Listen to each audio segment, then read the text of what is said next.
अब हम लोग करने वाले हैं, कल हम लोग किए थे, कल हम लोग किए थे क्या, बेसिक अकाउंटिंग टर्म्स का पार्ट 1। आज हम लोग करने वाले बेसिक अकाउंटिंग टर्म्स का पार्ट 2। क्या करने वाले हम लोग, बेसिक अकाउंटिंग टर्म का पार्ट 2। तो हम लोग क्या चर्चा किए हुए थे, हम लोग क्या चर्चा किए हुए थे पार्ट 1 में, पार्ट 1 में हम लोग क्या चर्चा किए थे, पार्ट 1 में हम लोग क्या किए थे, हम लोग पार्ट 1 में देखे थे types of capital, types of liability और कैपिटल के बारे में चेक किए थे और एसेट्स के बारे में चेक किए थे हम लोग ना। टोटल रिलेटेड टू किससे, एसेट्स, कैपिटल और लायबिलिटीज, ये तीनों चीज हम लोग कल क्या थे, खत्म कर दिए थे ना। ठीक है, तो बेसिक अकाउंटिंग टर्म्स में 3 टर्म्स हम लोग कल क्या किए थे, खत्म कर दिए थे। तो उसमें आप लोग कुछ वर्ड भी सुने होंगे, जैसे बीपी सुने थे, बीआर सुने थे कि नहीं सुने थे, डेटर सुने थे, क्रेडिटर सुने थे। तो आज ये सब चीजों को विस्तार से पढ़ेंगे, क्योंकि हम 3 ही चीज लिए तो उसके अंदर आता वो सब चीज, तो थोड़ा थोड़ा बताए थे। ठीक है, क्या कल थोड़ा सा प्रॉब्लम हो रहा था, फर्स्ट क्लास था ना, थोड़ा थोड़ा मैनेज हो जाएगा। कहाँ दिक्कत हो रहा था, क्रेडिटर डेटर को लेके। तो भाई कल हम क्या बोले थे, कल हम 3 ही चीज पे फोकस किए थे, किस किस पे, एसेट्स, लायबिलिटी और कैपिटल। आज जो हम लोग चर्चा करने वाले अदर आइटम्स के बारे में चर्चा करने वाले, हम बोले थे ना कि जितना भी पढ़ेंगे वो सब क्या होगा, आपके पास क्लियर होगा। ठीक है, तो आपको टेंशन नहीं लेना है। तो आज हम लोग करने वाले बेसिक अकाउंटिंग टर्म्स पार्ट 2। तो पार्ट 2 में हम लोग वही सब चीज चर्चा करने वाले जो हम लोग को बचा हुआ था। ठीक है, तो चलिए करते हैं। तो आपका सबसे स्टार्ट करते हैं, आपका कहां से, डेटर और क्रेडिटर से। कहां से, डेटर और क्रेडिटर। तो आते हैं पहले, डेटर क्या होता है, क्रेडिटर क्या होता है। तो डेटर और क्रेडिटर को पहले समझते हैं। ठीक है,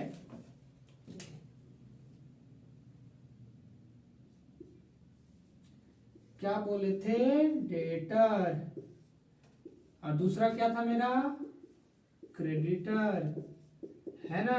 डेटर और क्रेडिटर, डेटर है, क्या बोलते हैं इसको हिंदी में, बोलते हैं देनदार, और इसको बोलते हैं लेनदार। 2 चीज हमारे पास क्या क्या देखे भाई, डेटर और क्रेडिटर। क्या क्या, डेटर और क्रेडिटर। डेटर मतलब देनदार और क्रेडिटर मतलब लेनदार। यानी कि हम लोग समझ में आ गया, ये देने वाला बंदा है और ये वाला लेने वाला बंदा है। समझ में आ रहा है, अब समझते। ये कहाँ आता है, ये बेसिकली आता कहाँ है, डेटर क्रेडिटर। डेटर क्रेडिटर आता कहाँ है, तो हम जब किसी को माल देते हैं, किसी को हम माल देते हैं, किसी को माल हम देते हैं, तो उसके बदले में हमको क्या देगा, पैसा देगा। तो क्या हमें देने वाला है, तो जो देने वाला होता है वो क्या कहलाता है, डेटर कहलाता है। क्या कहलाता है, डेटर कहलाता है। और क्रेडिटर क्या कहलाएगा, ये लेनदार है, यानी कि लेने वाला है। यानी कि हम किसी से उधार मान लिए तो उसको क्या करेंगे, उधार मान लिए है ना, उधार मान लिए हैं तो उसको पैसे पेमेंट चुकाना होगा कि नहीं चुकाना पड़ेगा। अगर कैश में लिए तो देखिए उसका डबल एंट्री होता है। समझिए बात को, बंदा लोग सोचता है, देखिए हम बच्चा लोग क्या सोचता है, क्रेडिटर मतलब क्या है और डेटर मतलब क्या है। ठीक है, तो डेटर का मतलब होता है, डेटर का मतलब क्या होता है, चलिए देखिए हम लोग आज करने वाले हैं डेटर और, डेटर मतलब देखिए हम लोग करने वाले हैं डेटर और क्रेडिटर। डेटर और क्रेडिटर, डेटर मतलब क्या, डेटर मतलब क्या होता है, आप देख पा रहे हैं देनदार, और क्रेडिटर मतलब लेनदार। ये कहाँ क्रिएट होता है सो देखते हैं। चलिए आप मान लीजिए कि कल हम लोग सुधीर कंपनी के बारे में चर्चा किए थे कि नहीं किए थे, किए थे। चलिए मान लीजिए सुधीर कंपनी है, सुधीर कंपनी। अब ये सुधीर कंपनी क्या करता है, मार्कर का धंधा करता है। किसका, किसका बिजनेस करता है, मार्कर का। तो आप मान लीजिए ये बी कंपनी है, बी कंपनी है। अब ये क्या करता है, ये वाला जो है ये मार्कर इसको बेचता है, किसको बेचता है, बी कंपनी को। किसको, बी कंपनी को। तो मान लेते हैं 10,000 का गुड्स क्या किया, इसको सोल्ड किया, यानी कि बेचा। किसको, बी कंपनी को। किसको, 10,000, किसको, बी कंपनी को।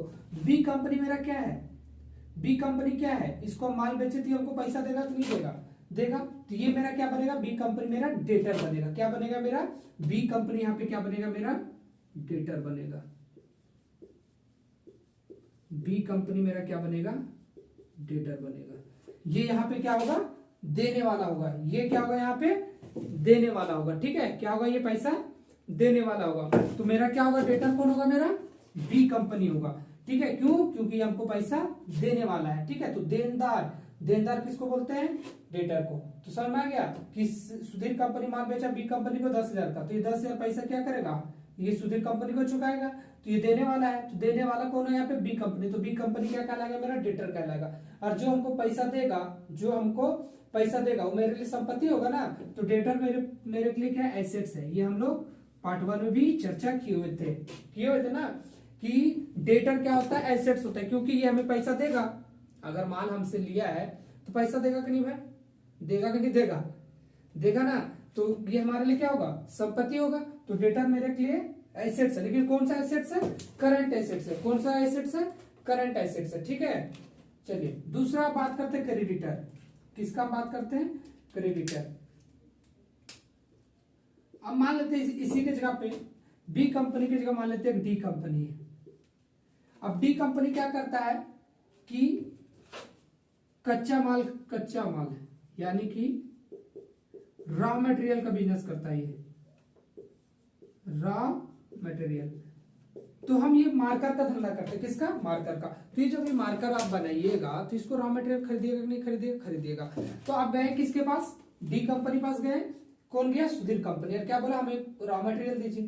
तो ये रॉ मटेरियल अगर इससे लेगा, रॉ मटेरियल इससे अगर लेगा, तो ये इसको पैसा चुकाएगा कि नहीं चुकाएगा, चुकाएगा कि नहीं चुकाएगा। तो यहाँ डी कंपनी क्या है, लेनदार है, डी कंपनी क्या है यहाँ पे, लेनदार है। तो लेने वालों को हम क्या बोलते हैं, क्रेडिटर बोलते हैं। अब बच्चा लोग बहुत बार सोचता है, नहीं, बहुत बच्चा लोग कंफ्यूज होता है कि जब उधार बेचते हैं, उधार बेचते हैं या उधार खरीदते हैं, तभी डेटर क्रेडिटर का क्रिएशन होता है। नहीं, अब जैसे लेन देन किए तैसे ही डेटर क्रेडिटर का निर्माण हो जाता है, लेकिन उसका कुछ कारण है जो आपको सब बाद में समझ में आएगा। कि बच्चा लोग डायरेक्ट एंट्री कर देता है, डेटर का एंट्री नहीं करता, डायरेक्ट क्या करेगा, कैश को ही क्या करेगा वो, देखिए अब मान लीजिए माल बेचे तो अब कैश अकाउंट डेबिट कर देते हैं, दूसरा जो माल जा रहा है उसको क्रेडिट कर देते हैं, ठीक है। लेकिन ऐसा नहीं होता, आपको क्या करना पड़ेगा, पहले डेटर को एंट्री करना पड़ेगा, किसको, डेटर को, उसके बाद आपको कैश का एंट्री करना पड़ता है, ठीक है। तो सब चीज आगे का बात है, लेकिन डेटर कब होगा, जब आप किसी को माल दे रहे हैं और वो हमको पैसा देने वाला है, यानी कि देनदार है, तो वो डेटर कहलाएगा, ठीक है। और क्रेडिटर किसको कहेंगे, जब हमको पैसा देने होगा, यानी कि वो लेनदार होगा, यानी कि देने वाला डेटर और लेने वाला क्रेडिटर। ये मार्कर हम क्या कर रहे हैं, ये मार्कर क्या कर रहे हैं, हम बेच रहे हैं, तो इसके बदले वो हमको क्या देगा, पैसा देगा। तो ये पैसा देने वाला है, तो देने वाला है तो डेटर है, और कंपनी के लिए डेटर क्या होता है, एसेट्स होता है, ठीक है। और अगर हम किसी से माल खरीदे हैं तो हमको अगर पैसा देना है तो कहलाएगा क्रेडिटर, क्या कहलाएगा, क्रेडिटर कहलाएगा, ठीक है। तो क्रेडिटर मेरे लिए क्या होगा, लायबिलिटी होगा, क्योंकि हमको पैसा चुकाना है, क्योंकि हम लोग पढ़ चुके हैं कि कंपनी में जो पैसा चुकाना पड़ता है किसी अन्य आदमी को, उसे क्या कहते हैं, लायबिलिटी कहते हैं। तो ये जो क्रेडिटर है उसको पैसा चुकाना पड़ेगा कि नहीं चुकाना पड़ेगा, जो रॉ मटेरियल आप खरीदे हैं उसके बदले आपको 10,000 चुकाना पड़ेगा, चुकाना पड़ेगा नहीं चुकाना पड़ेगा, चुकाना पड़ेगा, यानी कि आपको 10,000 क्या करना पड़ेगा, पेमेंट करना पड़ेगा। तो जब हमको पेमेंट करना है तो क्या कहलाता है, लायबिलिटी कहलाता है। और ये किस तरह का लायबिलिटी है, करंट लायबिलिटी है। CL से करंट लायबिलिटी और CA से करंट एसेट्स, यानी कि बी कंपनी यहाँ पे क्या है, डेटर था। बी कंपनी पहले क्या था, डेटर था, वो हमारे लिए एसेट्स था। कौन एसेट्स था, करंट एसेट्स होता है। हमेशा याद रखना है कि डेटर हमारा क्या होता है, करंट एसेट्स होता है। और पेमेंट, जब हमको पेमेंट करना है किसको, डी कंपनी को, तो मेरे लिए लायबिलिटी, और किस तरह का लायबिलिटी होगा, करंट लायबिलिटी। तो कहीं भी कंफ्यूजन नहीं होना चाहिए। अब सीधा साधा समझ लीजिए कि डेटर क्या होता है, डेटर मतलब देनदार, और क्रेडिटर मतलब लेनदार। जो देने वाला है वो डेटर, और जो लेने वाला है वो क्रेडिटर। यहाँ पे उधार और नगद से कोई भी लेना देना नहीं है, हमको ये समझना है कि देनदार डेटर और लेनदार क्रेडिटर, ठीक है। कोई डाउट, चलिए। तो आपको समझ में आ गया कि डेटर क्या होता है, करंट एसेट्स, और पेमेंट करना होता है किसको, क्रेडिटर को, इसलिए हो गया हमारा करंट लायबिलिटी, ठीक है। तो आपको ये समझ में आ गया कि डेटर क्या होता है, क्रेडिटर क्या होता है। उसके बाद हम लोग और चीजें भी कल पढ़े थे,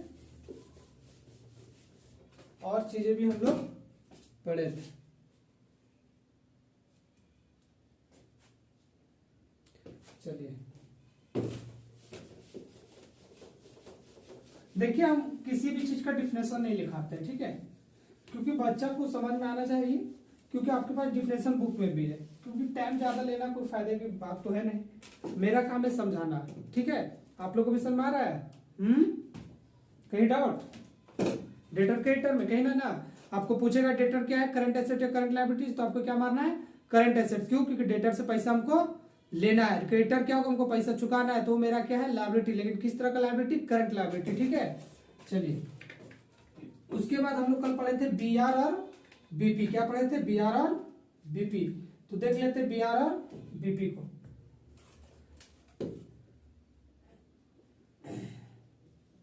बी आर और दूसरा क्या है? बीपी। कल हम लोग देखे हुए थे बीपी का मतलब क्या होता है? Full form bills receivable. Bills receivable. और बीपी का मतलब होता है बिल्स पेबल, ठीक है। तो बिल्स रिसीवेबल और बिल्स पेबल, ये दोनों का हम बात करते हैं। तो एकदम पूरा एकदम निश्चित से यहाँ देखते हैं कि फिर मान लेते हैं कंपनी का क्रिएट करते हैं, सुधीर कंपनी। इसके बारे में कल हम चर्चा कर चुके हैं, फिर से बच्चा लोग का डाउट ना हो इसलिए हम आज फिर भी बता देते हैं। सुधीर कंपनी, और मान लीजिए यहाँ पे कस्टमर है डी। क्या है कस्टमर का नाम? डी है, ठीक है। अब मान लीजिए कि मेरा जो धंधा था वो मार्कर का था। किसका था? मार्कर का। अब ये बंदा आया, कौन? डी, और बोला क्या? ये क्या बोला कि सर हमको उधार माल दे दीजिए 2 महीना के लिए। कितने महीने के लिए? 2 महीने के लिए। तो सनरी जो सुधीर कंपनी है, सुधीर कंपनी के पास एक डॉक्यूमेंट्स होगा जो लीगल तरीके से क्या होगा? बना होगा, जो लीगल तरीके से बना होगा। जैसे आप देखते होंगे एग्रीमेंट, कोई भी कागज पे लिखने के बाद तो वैलिड नहीं होता, तो एक जो लीगली कागज होगा वो एक डॉक्यूमेंट्स होगा, और उसी डॉक्यूमेंट्स में से लिख के क्या करेगा? एक डॉक्यूमेंट्स इशू करेगा जिसका नाम होगा B R, bills receivable. Bills receivable इसलिए होगा क्योंकि इस बिल्स का पेमेंट ये रिसीव करेगा। क्यों? क्योंकि ये डी इससे उधार माल खरीदेगा, तो ये इससे पैसा रिसीव करेगा, इसलिए इसको कहते हैं बिल्स रिसीवेबल, ठीक है। तो कोई भी पेमेंट के लिए आप क्या करते हैं? कोई भी डॉक्यूमेंट इशू करते हैं, कैसे? एज ए बी आर, यानी कि एज ए बी आर यानी बिल्स रिसीवेबल के रूप में ये डॉक्यूमेंट्स इशू करते हैं। तो और उसको क्या कहते हैं कि 1 मंथ 2 मंथ, यानी कि शॉर्ट पीरियड के लिए वो क्या लेता है? टाइम लेता है, ठीक है। तो शॉर्ट पीरियड के लिए क्या लेगा आपसे? टाइम लेगा कि सर हमको दे दीजिए, हम आपका पेमेंट कर देंगे। तो ये जो डॉक्यूमेंट इशू हो रहा है उसी पे क्या रहेगा? ये टाइम भी लिखा रहेगा कि आप सर 3 महीने क्लियर है, इसका साइन होगा, सुधीर कंपनी का साइन होगा और इसका साइन होगा। तो जब लीगली तरीके से क्या होगा? वैलिड होगा। तो कल हो, अगर ये पैसा नहीं दे तो इस बीआर से आप क्या कर सकते हैं? कोर्ट में जाके केस कर सकते हैं। इसलिए बीआर क्या है? एक लीगल डॉक्यूमेंट्स है। इसी डॉक्यूमेंट्स को क्या करते हैं? इशू करते हैं, ठीक है। अब कल बंदा नहीं देगा पैसा तो बीआर को कहां ले चल जाएगा? ये कोर्ट में चल जाएगा और केस कर देगा, ठीक है। तो ये बीआर कहां पे हम लोग इशू करते हैं? जब कोई भी कस्टमर उधार मान लेता है, टाइम लेता है 2 मंथ 3 मंथ 4 मंथ, उसके अंदर क्या करेंगे? आपको पेमेंट कर देंगे, ठीक है। तो ये आपका क्या कहलाता है? बीआर। अब बताइए कि बीआर क्या होगा? बीआर में क्या होगा? हम उधार बेचे तो पैसा मेरे पास आएगा, तो इस डॉक्यूमेंट्स के कारण क्या होगा? मेरे पास पैसा आएगा। तो बीआर क्या होगा मेरे लिए? क्या होगा? एसेट्स होगा। और एसेट्स होगा तो किस तरह का एसेट्स होगा? करंट एसेट्स होगा, क्योंकि शॉर्ट पीरियड के लिए क्या है? इशू हुआ। शॉर्ट पीरियड के लिए जो पेमेंट हमको करेगा क्या करेगा? शॉर्ट पीरियड 1 साल के अंदर ही हमको क्या कर देगा? पेमेंट कर देगा, ठीक है। तो ये हमारा क्या कहलाएगा? Current assets. तो बीआर क्या होता है? करंट एसेट्स होता है, ठीक है। अब दूसरा हम देखिए बीपी, उल्टा। अब मान लीजिए उल्टा करते, जैसे कि आप मान लीजिए नहीं, यहाँ क्या था? डी जो था कस्टमर था, लेकिन हम मान लेते हैं कि यहाँ बी एक कंपनी है, बी एक कंपनी है। अब हम क्या किए? उल्टा ये क्या करता है कि कॉमर्शियल व्हीकल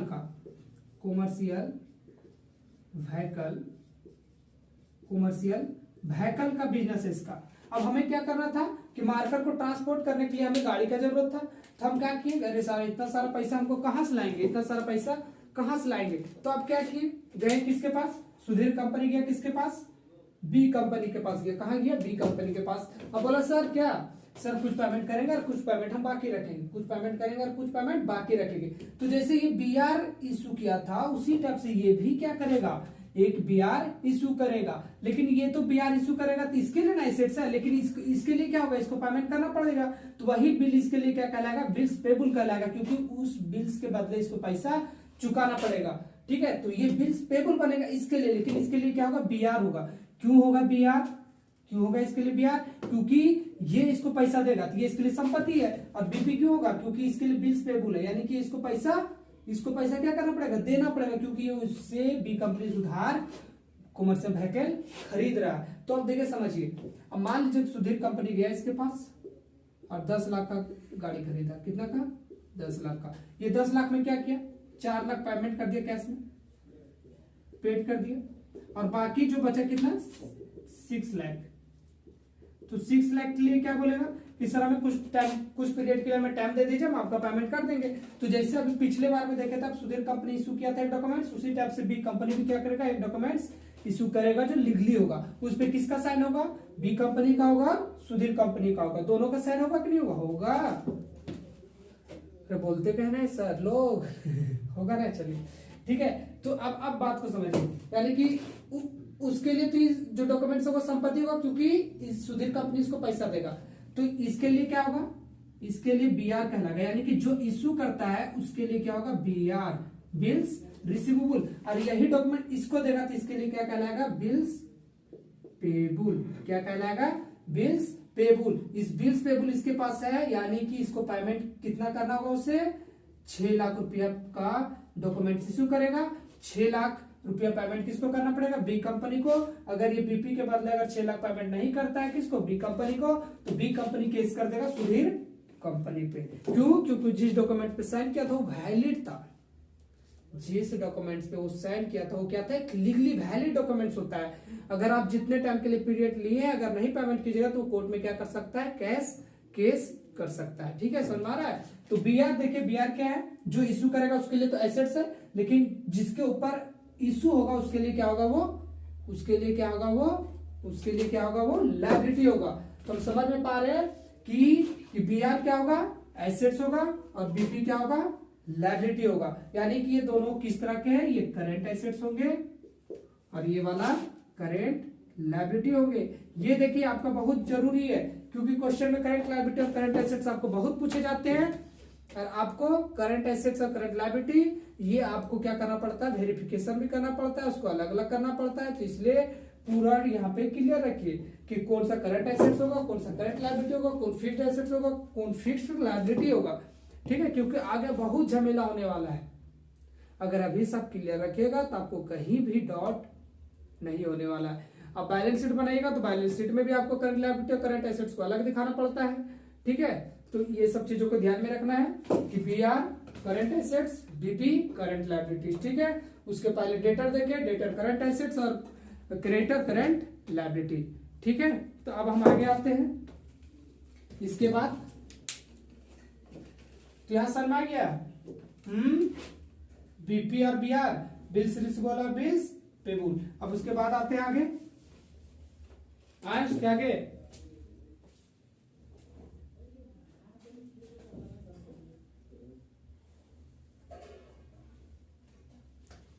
चलिए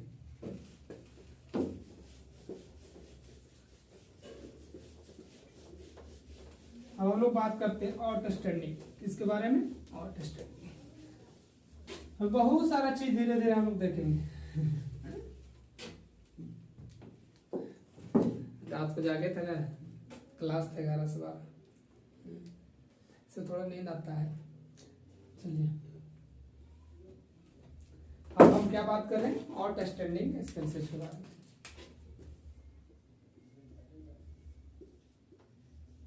आउटस्टैंडिंग एक्सपेंसेस, आउटस्टैंडिंग एक्सपेंसेस, इसको हिंदी में बोलते हैं बकाया खर्च। क्या बोलते हैं, बकाया खर्च। आप बताइए, अभी हम लोग बात किए थे, कोई भी चीज अगर आपका बकाया है, जैसे सुधीर कंपनी था, सुधीर कंपनी को अपने एम्प्लॉय को क्या करना था, पेमेंट करना था। अब वो क्या कर रखा है, बकाया रखा है। तो अब बताइए बकाया रखा है तो उसके लिए क्या होगा, लायबिलिटी होगा, होगा कि नहीं होगा, होगा। जो चीज हमको पेमेंट करना था लेकिन हम बकाया करके रखे हैं तो हमारे लिए क्या होगा, लायबिलिटी होगा। तो आउटस्टैंडिंग तो समझ में आ रहा है कि जो बकाया खर्च है, जैसे कि मान लीजिए रेंट हमको पेमेंट करना था 1 जनवरी 2021 का, ठीक है, हमको पेमेंट करना था, हम पेमेंट नहीं किए, तो 1 जनवरी 2021 का मान लीजिए 5,000 रेंट था, तो ये आपका क्या रेंट हो गया, ये रेंट खर्च है और ये खर्च आपका क्या है, बकाया है। आप पेमेंट नहीं किए इस मंथ में, तो ये जो हमारा 5,000 है ये हमारा क्या बन जाएगा, आउटस्टैंडिंग रेंट बन जाएगा। 5,000 क्या बन जाएगा मेरा, और आउटस्टैंडिंग रेंट बन जाएगा। और आपका क्वेश्चन दिया रहेगा 5,000 आउटस्टैंडिंग रेंट है, क्या है, करंट एसेट है या करंट लायबिलिटी है, या तो लायबिलिटी या तो एसेट्स है। तो आपको पता है कि ये मेरा बकाया है, यानी कि हमको पेमेंट करना है। और जो चीज पेमेंट हमको करना होता है उसको हम क्या बोलते हैं, करंट लायबिलिटी बोलते हैं, जो शॉर्ट टर्म के लिए होता है। करंट लायबिलिटी क्या है, इस मंथ में नहीं किया, अगला मंथ में करेंगे, तो हमारा क्या है, करंट लायबिलिटी है। तो बकाया खर्च जितना भी, जैसे आउटस्टैंडिंग रेंट हो गया, आउटस्टैंडिंग सैलरी हो गया। अब मान लीजिए कि एम्प्लॉय को पेमेंट करना था और आप सैलरी पेमेंट नहीं किए, तो ये भी हमारा क्या है, आउटस्टैंडिंग सैलरी भी क्या है, मेरा आउटस्टैंडिंग एक्सपेंसेस है, क्योंकि ये बकाया खर्च है। तो आउटस्टैंडिंग सैलरी, आउटस्टैंडिंग रेंट। अब मान लीजिए किसी को कमीशन देना था, वो भी आप बकाया करके रखे। कमीशन तो समझ में आता है ना, आप मान लीजिए किसी से आप दावा करके रखे कि आप 100 मार्कर बेचेगा तो हम आपको कितना देंगे, 10% देंगे। अब वो जो कमीशन देना था वो भी आप बकाया करके रखे, तो वो भी आपका जो बकाया वो भी क्या है, आउटस्टैंडिंग है। तो आउटस्टैंडिंग कमीशन, आउटस्टैंडिंग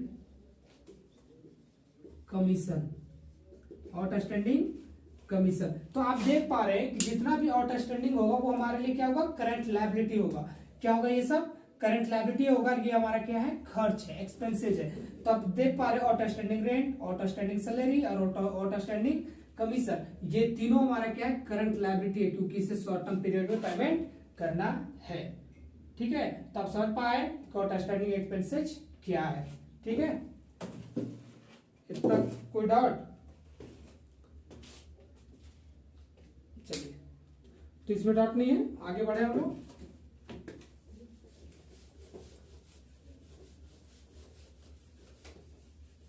देखिए, ये सब अगर सीख जाइएगा ना तो आपको जर्नल एंट्री में कहीं दिक्कत नहीं होगा, क्योंकि आपको एसेट्स और लायबिलिटी और टर्म्स के बारे में पता है, तो कहीं भी आपको दिक्कत नहीं होने वाला है। अब आपको देखिए, अब जैसे आउटस्टैंडिंग था, जैसे आपका आउटस्टैंडिंग था, तो उसी टाइप से आप एडवांस पेमेंट भी कर सकते हैं। आप क्या कर सकते हैं, जैसे आउटस्टैंडिंग एक्सपेंसेस था उसी टाइप से आप क्या कर सकते हैं, एडवांस एक्सपेंसेस कर सकते हैं। क्या कर सकते हैं आप, एडवांस एक्सपेंसेस कर सकते हैं। तो एडवांस पेमेंट हम क्या बात करने वाले हैं, एडवांस पेमेंट, यानी जिस टाइप से आपका बकाया था उस टाइप से आप क्या कर रखे हैं, यहाँ पे एडवांस पेमेंट कर रखे हैं। तो एडवांस पेमेंट मतलब क्या है, आपका खर्च होने का टाइम, जैसे मान लीजिए 10 जनवरी को आपको सैलरी देना था, लेकिन 10 जनवरी को देना था, आप 10 दिसंबर को पेमेंट कर दिए, तो 1 महीना पहले पेमेंट कर दिए ना, तो खर्च हुआ नहीं था लेकिन उसका पहले पेमेंट कर दी। ठीक है, तो वैसे पेमेंट को हम क्या बोलते हैं, एडवांस पेमेंट बोलते हैं। टाइम से पहले पेमेंट कर देना। तो आप बोलिए, टाइम से पहले पेमेंट कर दिए तो आपका खर्च हुआ नहीं, वो आपको किस टाइप में एंट्री करना पड़ेगा, एज ए एसेट्स। वो अभी क्या है, आपका संपत्ति है, अभी वो आपका क्या है, संपत्ति है। अब मान लीजिए बैंक पे जमा किया, तो जब तक आपका बैंक में जमा है तो संपत्ति है, जब तक हम कुछ खरीदेंगे नहीं, जब तक कुछ करेंगे नहीं, जब तक किसी को पेमेंट करेंगे नहीं, तब तक खर्च होगा नहीं।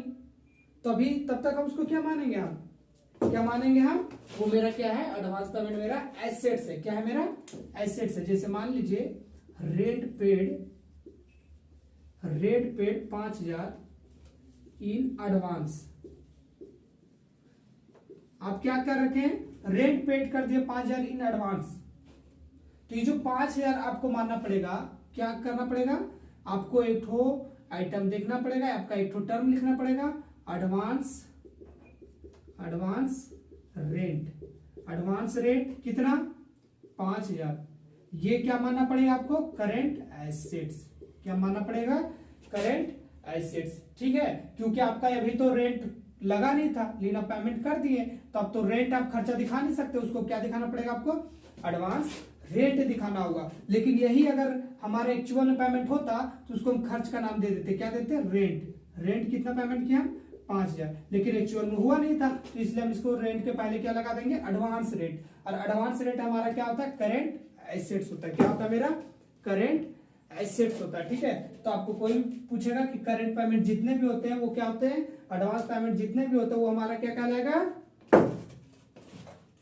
करेंट एसेट्स कहलाएगा। जिससे रेंट पेड कर दिया, चलिए ठीक है। दूसरा, salary paid to Sohal in advance 5,000। अब देखिए, ये सैलरी पेड किया किसको, टू सोहल को, इन एडवांस में 5,000। तो अब बोलिए सैलरी जो पेमेंट कर दिया सोहल को 5,000 एडवांस में किया ना, अभी तो उसका सैलरी का टाइम लगा ही नहीं था, तो अब सैलरी तो लिख नहीं सकते, वो तो खर्चा ही नहीं। तो आपको क्या लगाना पड़ेगा, क्या लगाना पड़ेगा, सैलरी इन एडवांस। और क्या लिखना पड़ेगा आपको, सैलरी इन एडवांस कितना किया, 5,000। और आपको इसको किस में दिखाना पड़ेगा, करंट एसेट्स में दिखाना पड़ेगा। अब अगला मंथ आएगा तो हम उसको पेमेंट नहीं करेंगे, तो उसी टाइम इसको सैलरी इन एडवांस को क्या करेंगे, सैलरी में एडजस्ट कर देंगे। जब उसको सैलरी की पेमेंट करेंगे उस टाइम सैलरी इन एडवांस को काट के किस नाम से हम कर देंगे, सैलरी 5,000 कर देंगे। क्योंकि अभी हम खर्च इसको दिखा नहीं सकते, क्योंकि खर्च अभी हुआ ही नहीं था, होने वाला है नेक्स्ट मंथ था। तो हम अभी क्या नाम से रिकॉर्ड करेंगे, सैलरी इन एडवांस। तो आपको समझ में आ पा रहा है कि अगर आउटस्टैंडिंग है तो लायबिलिटी है, और अगर एडवांस है तो मेरा क्या है, एसेट्स है। आउटस्टैंडिंग करंट लायबिलिटी और एडवांस करंट एसेट्स। ठीक है, एडवांस पेमेंट क्या मेरा, करंट एसेट्स।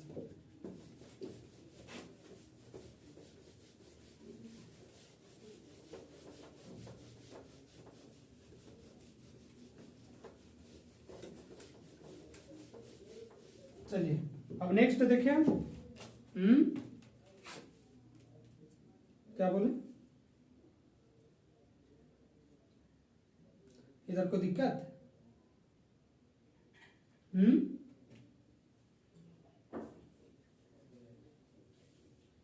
हाँ बेसिकली सब इसी टाइप से होता है। देखिए आपको अभी आपको हम जनरल एंट्री बता नहीं रहे, इसके बाद मेरा जो नेक्स्ट टॉपिक आएगा वो जनरल एंट्री आएगा। तो जनरल एंट्री से पहले अगर आपको ये सब पता नहीं होगा, जो टर्म्स हम यूज कर रहे हैं, तो फिर हम जनरल एंट्री कैसे कर पाएंगे, नहीं कर पाएंगे ना। कौन एसेट्स है, कौन लायबिलिटी है, ये सब नहीं पता होगा तो जनरल एंट्री में बहुत दिक्कत होगा। और बच्चा लोग क्या करता है, अधिकांश गलती यही करता है कि उसे कॉमर्स के बेसिक टर्म्स पता नहीं होते हैं और वो क्या करते हैं, आगे बढ़ने का ट्राई करते हैं। तो अगर ऐसा कीजिएगा तो आप लोग को दिक्कत होगा कि नहीं होगा, होगा। तो आप क्या कीजिए, पहले अकाउंटिंग बेसिक टर्म्स को देखना है आपको, उसके बाद जनरल एंट्री पे आना है। जनरल एंट्री का कल क्लास है मेरा, कब है, जनरल एंट्री का कल क्लास आपका 10 से 12। ठीक है, तो आज हम किसका बात कर रहे हैं, आज हम लोग बेसिक अकाउंटिंग टर्म्स का ही बात करते हैं। तो अब नेक्स्ट आने वाले हैं हम स्टॉक।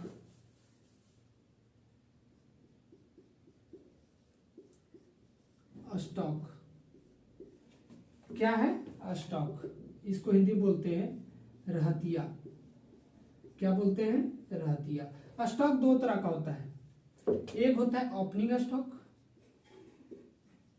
क्या होता है, ओपनिंग स्टॉक, और एक होता है क्लोजिंग स्टॉक। ओपनिंग स्टॉक को हम लोग बोलते हैं प्रारंभिक रहतिया, और क्लोजिंग स्टॉक को बोलते हैं हम लोग अंतिम रहतिया। तो प्रारंभिक रहतिया और अंतिम रहतिया। ठीक है, तो स्टॉक दो तरह से हम लोग देखें। अब हम समझ लेते हैं कि ओपनिंग क्या होगा, क्लोजिंग क्या होगा। अब मान लीजिए कि आपका पता है फाइनेंशियल ईयर कब स्टार्ट होता है, 1 अप्रैल। अब कोई भी मान लीजिए 2022 को, तो आप जब स्टार्ट किए तो उस टाइम आपके पास कुछ ना कुछ माल होगा कि नहीं होगा, होगा कि नहीं होगा, होगा। चलिए, जब स्टार्ट किए तो आपके पास माल कुछ नहीं था, आप क्या किए, मार्केट से गए और खरीद के लाए। तो आप क्या एंट्री कीजिएगा, परचेज। क्या कीजिएगा, परचेज किया हम गुड्स 50,000 का, परचेज में दिखा दिए। चलिए, और आइटम्स, मान लीजिए मार्कर्स का धंधा था, आप 30,000 मार्कर्स खरीद के लाए थे और 60,000 में परचेज किए, जो अमाउंट है 60,000 में। और कितने आइटम्स थे उसमें, टोटल पीसेस कितने थे, पीस हमारे पास टोटल था 30,000 पीस। कितना था, 30,000 पीस। अब जब आप अभी देखिए स्टार्टिंग के बिजनेस सिस्टम आप खरीद के लाए कितना 30,000। जब आप 31 मार्च कब क्लोजिंग होगा 2022 में स्टार्ट हुआ तो फाइनेंशियल ईयर क्या कब बंद होता है नेक्स्ट ईयर यानी कि 2023 में। हम ये भी चर्चा कर चुके हैं कि फाइनेंशियल ईयर क्या होता है और कैलेंडर ईयर क्या होता है। फाइनेंशियल ईयर कब स्टार्ट होता है 1 अप्रैल को और बंद क्या होता है नेक्स्ट ईयर में 31 मार्च को। तो देखिए 31 मार्च 2023 को बंद हो जाएगा, ठीक है। तो आप जब ये बंद कीजिएगा तो जो माल आपके पास बचा रहेगा, तो मान लीजिए कि 30,000 में से 10,000 पीस मार्कर आपके पास बचा हुआ है। तो ये 10,000 पीस कितना रुपया करके 30,000 खरीदे थे 60,000 में, यानी कि एक का कितना 2 रुपया, तो टोटल 20,000 का माल हमारे पास बचा हुआ है। तो ये जो 20,000 का माल बचा हुआ है, तो जब नेक्स्ट ईयर आएगा तो नेक्स्ट ईयर कब होगा मेरा, नेक्स्ट ईयर कब होगा मेरा, तो नेक्स्ट ईयर आपका कब होगा 1 अप्रैल 2023 होगा कि नहीं होगा, होगा। क्योंकि आप देखिए बंद कब करें 31 मार्च 2023 को, तो जब ये क्लोजिंग स्टॉक हुआ, अब देखिए ये जो अब देखिए बात कीजिए क्लोजिंग स्टॉक मतलब क्या होता है, जो साल के अंत में जो आपके पास माल बच गया है उसको लोग बोलते हैं क्लोजिंग स्टॉक। क्या बोलते हैं, क्लोजिंग स्टॉक बोलते हैं। जो आपका साल के अंत में जब आप आप अकाउंट बंद करते हैं उस टाइम जो माल बचा रहता है एंड ऑफ द ईयर, उसी को हम लोग क्या बोलते हैं क्लोजिंग स्टॉक। अब मान लीजिए अभी क्लोजिंग स्टॉक कितना है हमारे पास 10,000 पीस है और 20,000 का है, ठीक है। तो जो 10,000 बचा हुआ आपका नेक्स्ट ईयर में आएगा कि नहीं आएगा, आएगा। तो जो अभी क्लोजिंग स्टॉक था पिछले ईयर का, वो नेक्स्ट ईयर क्या बनेगा ओपनिंग स्टॉक बन जाएगा। क्या बनेगा, ओपनिंग स्टॉक बनेगा। तो 1 अप्रैल 2023 को हम क्या दिखाएंगे 20,000 का ओपनिंग स्टॉक हम दिखाएंगे। 20,000 का हम क्या दिखाएंगे ओपनिंग स्टॉक हम दिखाएंगे, ठीक है। कितना 20,000 का हम ओपनिंग स्टॉक दिखाएंगे। क्यों, क्योंकि जो पिछले ईयर का मेरा क्लोजिंग स्टॉक है वो इस ईयर में हम जो एंट्री करेंगे तो उसको किस टाइप में करेंगे ओपनिंग स्टॉक। ओपनिंग स्टॉक मेरे पास कितना होगा 20,000, यानी कि आप समझ गए कि एंड ऑफ द ईयर में यानी कि साल के अंत में जो माल बचा है उसको क्लोजिंग स्टॉक बोलते हैं, और यही वाला जो माल है वो नेक्स्ट ईयर क्या बन जाता है ओपनिंग स्टॉक बन जाता है, ठीक है। तो ओपनिंग स्टॉक क्लोजिंग स्टॉक में कोई दिक्कत नहीं, तो ओपनिंग स्टॉक भी समझ में आ गया, क्लोजिंग स्टॉक भी समझ में आ गया। अब आते हैं हम लोग नेक्स्ट, ठीक है। चलिए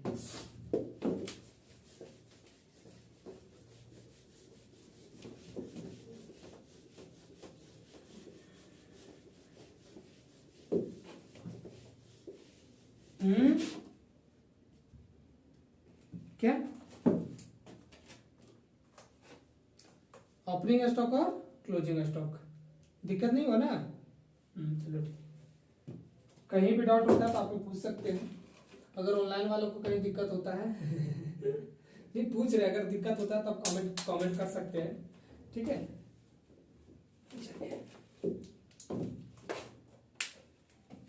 अब हम लोग बात करने वाले हैं डिस्काउंट का। आपका कोई भी चीज नहीं बचने वाला है।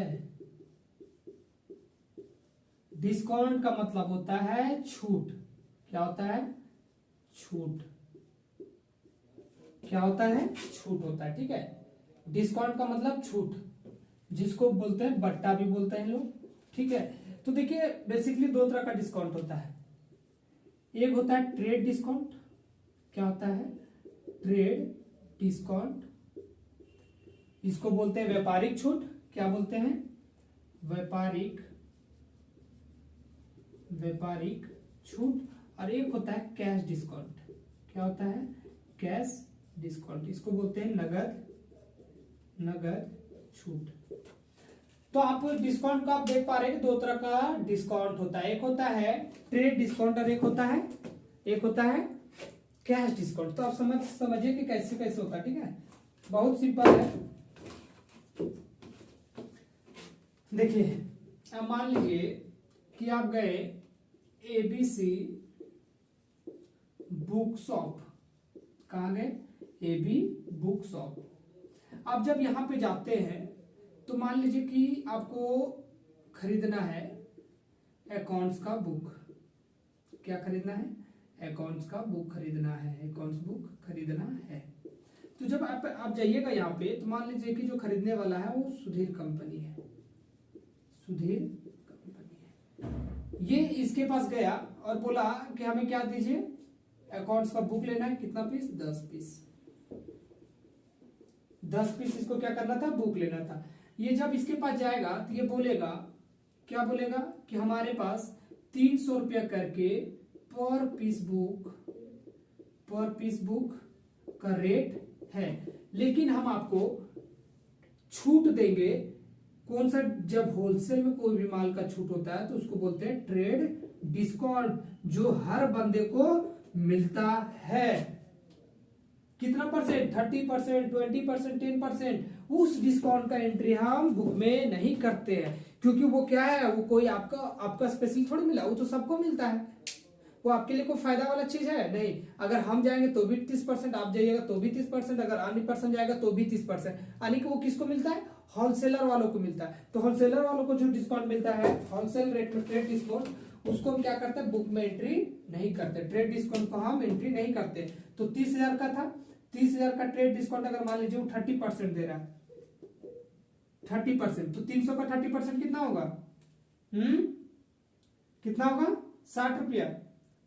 कितना, देखिए निकाल लेते हैं, 300 है, 300 का 30%, 3/100 यानी कि 20, यानी कि 3 90 रुपया, यानी कि 90 रुपीज। तो 90 रुपीज का ये एक बुक में क्या करेगा, डिस्काउंट देगा। तो आप क्या दिखाइएगा, ट्रेड डिस्काउंट। तो ट्रेड डिस्काउंट आपके पास कितना होगा,